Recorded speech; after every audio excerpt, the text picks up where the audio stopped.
Seulement 21 mètres séparent la Kaaba du puits de Zamzam. L'embouchure du puits se trouve sur la zone de Mataf, parallèlement à la pierre noire. Il possède 2 sources qui alimentent son eau pure. L'une arrive du côté de la Kaaba et l'autre arrive du côté de la montagne Abu Qubays et du mont Safa. Ce puits émérite est toujours propre, sans mousse, ni insectes, ni champignons ou autres contaminants inhabituels de l'eau. Par la grâce d'Allah,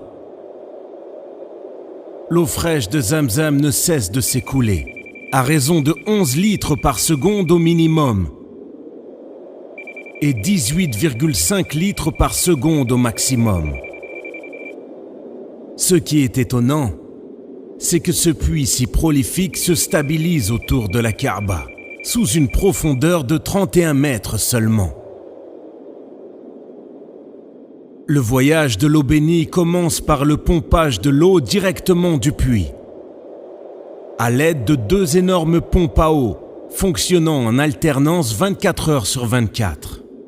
Peu après, l'eau pompée est envoyée vers le projet du roi Abdullah ben Abdulaziz pour l'eau de Zamzam à Koudeï, par des canalisations spéciales pour maintenir ses caractéristiques uniques.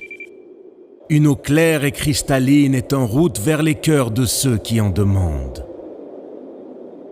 Quant à la mosquée du prophète, sallallahu alayhi wa sallam, l'eau de Zamzam y est transportée dans des camions-citernes aux normes spécifiques. Les couvercles et leurs valves sont solidement verrouillés pour préserver l'eau de tout élément extérieur. Personne ne peut les déverrouiller à part un employé spécifique de la mosquée du prophète, sallallahu alayhi wa sallam.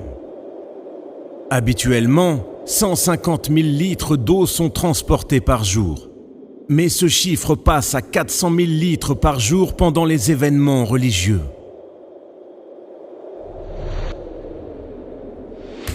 Les processus de prélèvement et de pompage de l'eau et le contrôle des pipelines et des camions-citernes par la technologie de la fibre optique sont tous réalisés à l'aide du système de haute technologie SCADA.